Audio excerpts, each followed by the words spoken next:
Donc, bac, physique-chimie Amérique du Nord, jour 1, 2025, exercice 1, petit 2, question 12.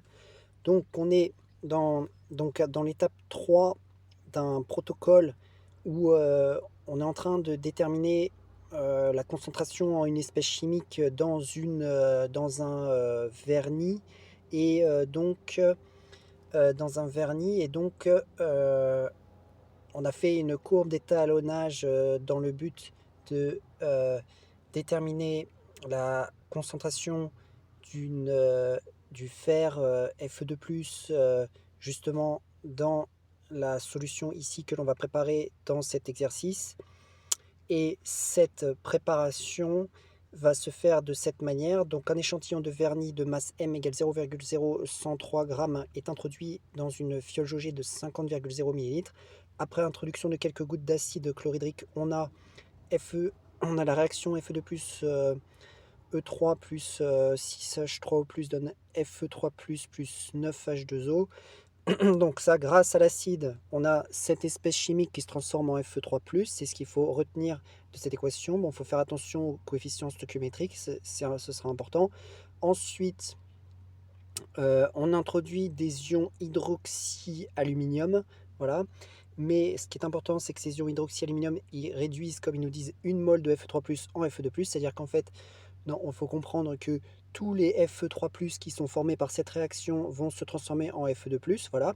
On met quelques gouttes d'orthophénanthroline dans la fiole également, qui va avoir pour objectif de se mettre dans les mêmes conditions que pour les solutions de la gamme d'étalonnage qui ont été faites à la question précédente et pour laquelle on a tracé une courbe d'étalonnage de l'absorbance en fonction de la concentration. Et ensuite, donc, autre étape, c'est donc de terminer cette solution en complétant avec de l'eau distillée jusqu'au trait de jauge pour obtenir une solution de 50 ml. Donc en fait, on obtient une solution de 50 ml de Fe2+, qui est dans les mêmes conditions qui est constitué de la même manière que les solutions de la gamme d'étalonnage, c'est-à-dire qu'on va pouvoir utiliser cette solution pour déterminer sa concentration à partir de la gamme d'étalonnage, à partir de la courbe d'étalonnage. Et donc on mesure l'absorbance justement de cette solution et on trouve que de cette solution S, et on obtient AS, absorbance de la solution S, 0,360. On avait donc la courbe d'étalonnage, et ce qui est important, je pense, ici, c'est d'obtenir, on avait son équation qui était donnée. Donc c'est l'équation d'une droite qui passe par l'origine, c'est normal, puisque l'absorbance, d'après la loi de Beer-Lambert, est proportionnelle à la concentration pour des faibles concentrations.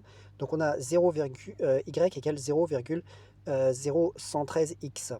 Et donc dans cette question, il nous demande de montrer que le nombre de moles, donc dans l'échantillon de masse M que nous avons ici, est bien égal à 0,80 fois 10 puissance moins 6 mol. Donc pour faire cela, on va déjà déterminer la concentration Fe2+ de la solution que nous avons préparée. Donc on pourrait dire, d'après la courbe d'étalonnage,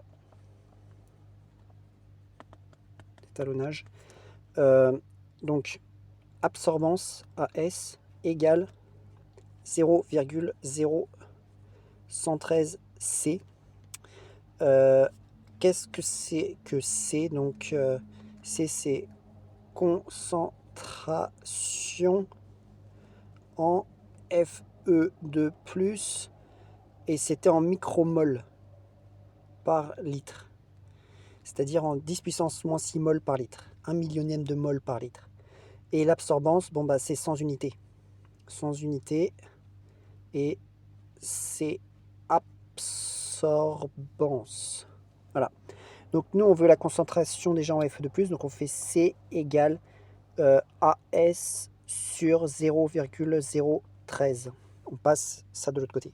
Nous on a mesuré que AS était égal à 0,80, donc obtenir 0,80 fois 10 puissance moins 6 sur 0,013.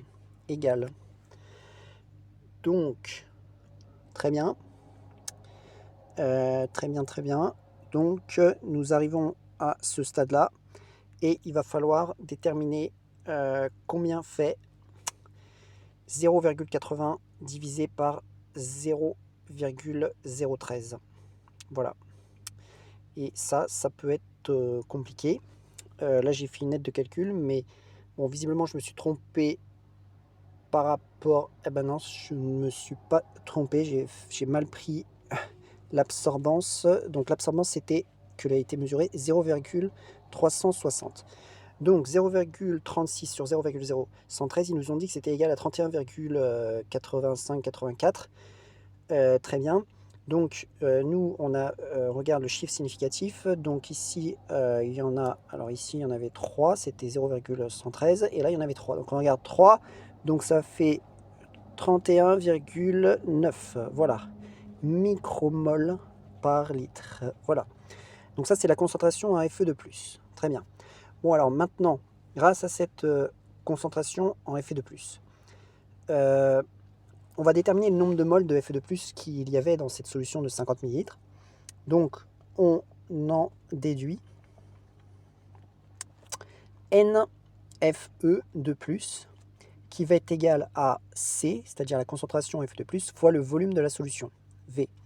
Ça va nous donner 31,9 fois le volume, c'est-à-dire 50,0 millilitres. On met en litres en multipliant par 10 puissance moins 3. Voilà. Donc voilà cela. Il faut donc faire le calcul parce que là, je rappelle que la solution faisait un volume de 50 millilitres. Donc il va falloir faire ce calcul. Donc on va faire, il va falloir faire 5 fois 319. Donc 5 fois 9, 45. 5, on retient 4. 5 fois 1, 5 plus 4, 9. Voilà, 5 fois 3, 15. Voilà, 15. Donc 5 fois 319, ça donne 1595. J'oublie pas, multiplié par 10 puissance moins 3, égale, je mets donc 3 chiffres significatifs au résultat, c'est-à-dire que ça va nous donner 1,60. Oui, c'est ça, 1,60. Et c'est en micromol, puisque la concentration était en micromol par litre. Voilà. Donc ça, c'est le nombre de moles de Fe2+. Mais nous, on veut trouver le nombre de moles de Fe2O3. Hein, on est bien d'accord. Bon, alors, déjà, il faut se souvenir que Fe2+ a été obtenu à partir de Fe3+, qui a été réduit.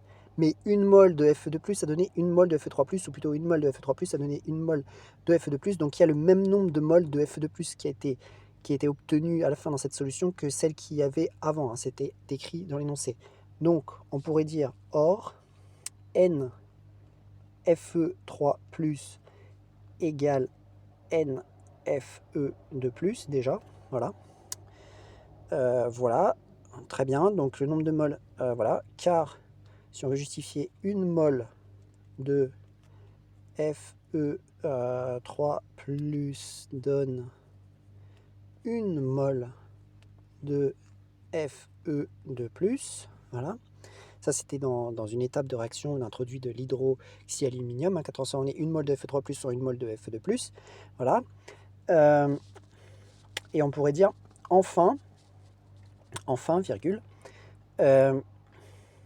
d'après l'équation, on va l'appeler 1. Là, c'est cette équation-là que j'appelle l'équation 1, virgule, une mole de Fe2O3 S donne 2 moles de Fe3+, d'après là encore la réaction précédente qui était là. Quand on a une mole de lui, une molécule de lui qui réagit, il y a 2 moles de lui qui sont formés. Voilà. D'accord. Ce qui veut dire que le nombre de moles de Fe2O3, il y en aura 2 fois moins que du Fe3+, qui a été formé à l'issue de la réaction. Ce qui veut dire que NFE2O3 égale NFE2 3 plus sur 2 égale 1,60 fois 10 puissance moins 6 mol. Je le mets en mol maintenant, avant il était en micromol, mais 1 micromol égale 10 puissance moins 6 mol sur 2 égale 1,60, ça fait 0,80 quand on le divise par 2, fois 10 puissance moins 6 mol. Voilà.